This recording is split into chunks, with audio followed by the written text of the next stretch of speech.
បាទសូមគោរពជម្រាបសួរដល់ពុកម៉ែបងប្អូននៅក្នុងបណ្ដាញសង្គម YouTube ទាំងអស់តែងតែនិយមតាមដាន Channel YouTube ខ្ញុំបាទបន្ទូចពុកម៉ែបងប្អូនទាំងអស់គ្នាបាទខ្ញុំបាទបន្ទូចថ្ងៃនេះក៏សូមជម្រាបជូនដល់ពុកម៉ែបងប្អូនទាំងអស់ដែលតែងតែនិយមតាមដាន Channel YouTube ខ្ញុំបាទបន្ទូចបាទគឺខ្ញុំបាទបន្ទូចសម្រាប់ការងារពុកម៉ែបងប្អូនបាទម្ដាយរបស់ខ្ញុំក៏ឈឺទៀតហើយគឺគាត់ត្រូវការវាស់កាត់គ្រោះនៅក្នុងកត្រងនោមពុកម៉ែបងប្អូនហើយនឹងទឹកដក់នៅក្នុងដៃស្បូនបាទពេលគាត់ថាដោយសារតែភាសាទឹកមិនល្អ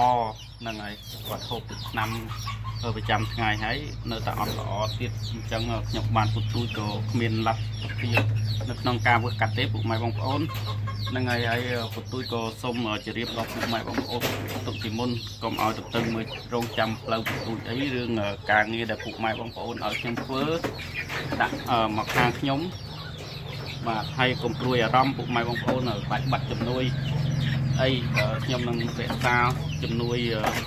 ទុកជូនពុកម៉ែបងប្អូនអ្នកដែលធ្វើជូនពុកម៉ែបងប្អូនអ្នកដែលបាទខ្ញុំលេងមន់ពុកម៉ែបងប្អូនគឺអត់មានអ្នកណាឲ្យចំណៃទេមានតែ2អ្នកម៉ែកូន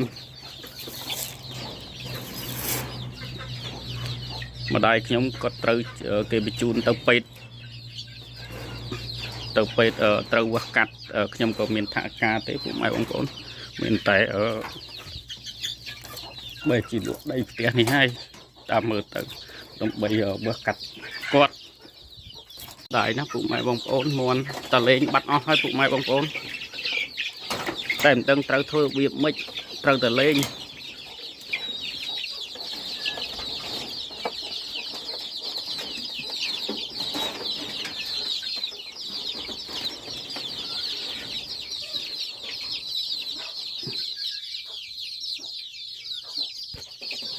បាទមិនដឹងត្រូវធ្វើវាមិនទេពុកម៉ែបងប្អូនអញ្ចឹងហើយខ្ញុំត្រូវតលេងមន់ខ្ញុំសិនចាំគិតតាមតំណការសាម្ដាយខ្ញុំគាត់ត្រូវវាស់កាត់ហើយត្រូវបញ្ជូនទៅពេទ្យនៅខេត្តមស្រួលអាចទៅដល់ខេត្តសៀមរាបឬលោកគ្រូពេទ្យជំរាបថាអាចទៅដល់ខេត្តសៀមរាប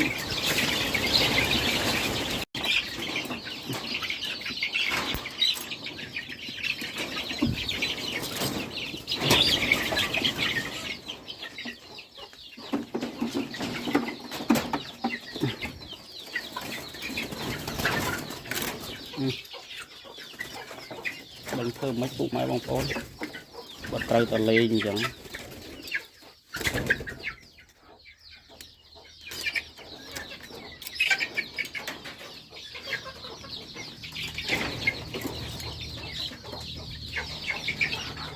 ណាធ្វើអីទេលេងតា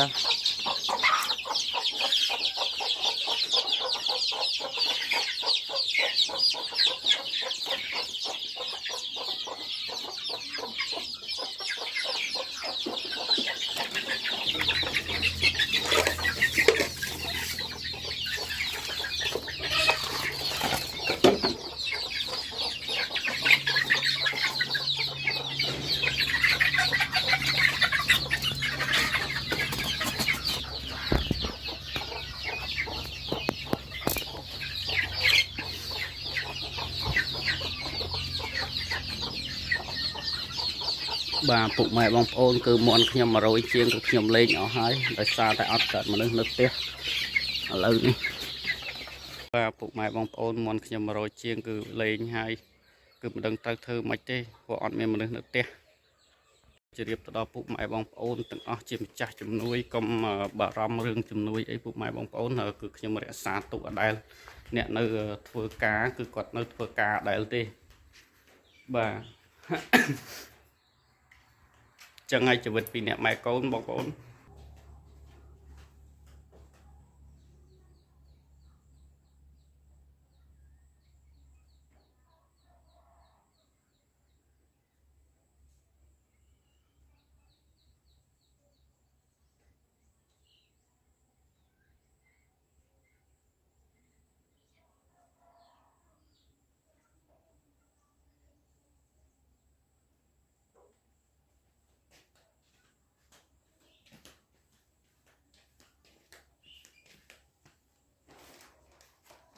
បាទពុកម៉ែបងប្អូនដឹងធ្វើមិនខ្ញុំសូមអធិស្ឋានពីពុកម៉ែបងប្អូនផងបងប្អូន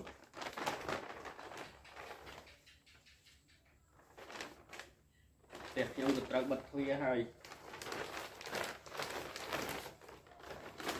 មិនដឹងជាមានសង្ឃឹមមិនដឹងថាអត់ទេពុកម៉ែបងប្អូនខ្ញុំមើលស្រេចចិត្ត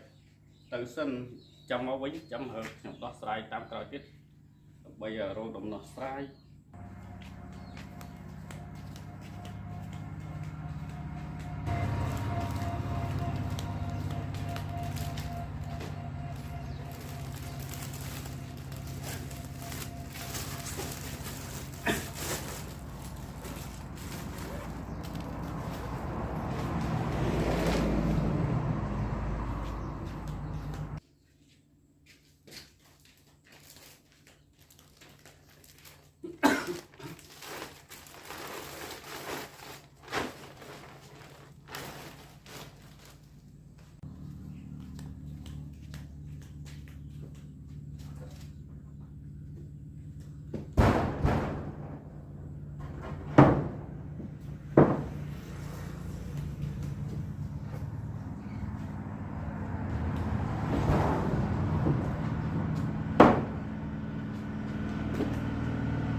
បាទពុកម៉ែបងប្អូនខ្ញុំជម្រាបដល់ពុកម៉ែបងប្អូនទុកជាមុនបាទម្ដាយខ្ញុំគឺគាត់ត្រូវវះកាត់បាទគ្រោះក្នុងត្រង់នោមទឹកដក់ក្នុងដៃស្បូនបាទអញ្ចឹងរាល់ពុកម៉ែបងប្អូនជាម្ចាស់ជំនួយខ្ញុំសូមខន្តីអភ័យទោសចំពោះការធ្វើការមួយនេះហើយខ្ញុំក៏មិនដឹងថាពេលវេលាដែលខ្ញុំត្រូវមកវិញនៅថ្ងៃណាហើយបើ មានអីមិនប្រកក្រក្តីខ្ញុំនឹងជម្រាបជូនបងប្អូនទុកជាដំណឹងនឹងជាមុនបាទរាល់ការងារខ្ញុំសូមអធិស្ឋានផងពុកម៉ែបងប្អូនខ្ញុំក៏អត់ចង់ដែរពុកម៉ែបងប្អូនឥឡូវនេះខ្ញុំត្រូវបិទទ្វារផ្ទះហើយមិនដឹងលេងមន់លេងអីខ្ញុំទាំងអស់ឲ្យវាដល់ស៊ីមិនដឹងថាលេងហើយដឹងថាបាត់ហើយពុកម៉ែបងប្អូនដោយសារតែយើងមានពីរអ្នកម្ដាយកូនអញ្ចឹងខ្ញុំដោះស្រាយតាមមួយឃ្លាសិនហើយចំពោះជំនួយពុកម៉ែបងប្អូនសូមពុកម៉ែបងប្អូនកុំព្រួយអារម្មណ៍អីខ្ញុំនឹងរក្សាទុកអដែលខ្ញុំអត់ចង់បានជំនួយនឹងយកមកដើម្បីមើលថែម្ដាយរបស់ខ្ញុំទេពុកម៉ែបងប្អូនហើយខ្ញុំនឹងដោះស្រាយបញ្ហារឿងដីរបស់ខ្ញុំនៅពេលដែលម្ដាយខ្ញុំពោះកាត់បាទពួកខ្ញុំអាចជាលក់ពុកម៉ែបងប្អូនវាគ្មានជំរឿសចឹងហើយខ្ញុំផ្ដាំទុកពុកម៉ែបងប្អូនទុកជាមុនខ្លៃលោកគាត់នៅចាំតឹងរោគផ្លាំចាំរោគចាំដែលខ្ញុំធ្វើការជូនគាត់បាទអញ្ចឹងខ្ញុំក៏សូមអធិស្ឋានពីពុកម៉ែបងប្អូនទុកជាមុនបាទខ្ញុំក៏សូមអរគុណនិងសូមជម្រាបលាពុកម៉ែបងប្អូននៅក្នុងវីដេអូវគ្គនេះសិនបើសិនជាមានអីដែលមិនស្រួលគឺខ្ញុំមកចាំជម្រាបប្រាប់ពុកម៉ែបងប្អូននៅតាមពេលក្រោយទៀតពុកម៉ែបងប្អូនបាទតែខ្ញុំក៏មិនដឹងថាមានសង្ឃឹមប្រហែលភាគរយដែរពុកម៉ែបងប្អូនព្រោះនៅពេលគាត់ឈឺហ្នឹងគឺមកយកហើយបាទប៉ុន្តែគាត់ចេះតែទ្រាំស្មានតែបាត់ដល់ពេលយកទៅឆ្លោះអេកូអីមើលទៅគឺมันបាត់គឺលើសដើមអញ្ចឹងក៏ខ្ញុំក៏មិនដឹងត្រូវធ្វើយ៉ាងម៉េចទៅប្រាប់ពុកម៉ែបងប្អូនដែរ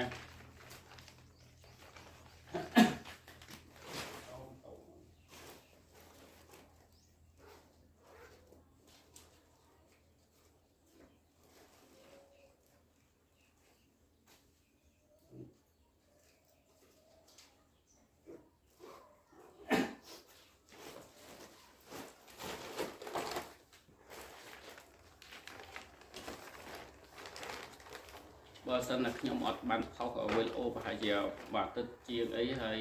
ពុកម៉ែបងប្អូនបែបខ្ញុំមានបញ្ហាច្រើនហើយខ្ញុំសូមទូពុកម៉ែបងប្អូនផង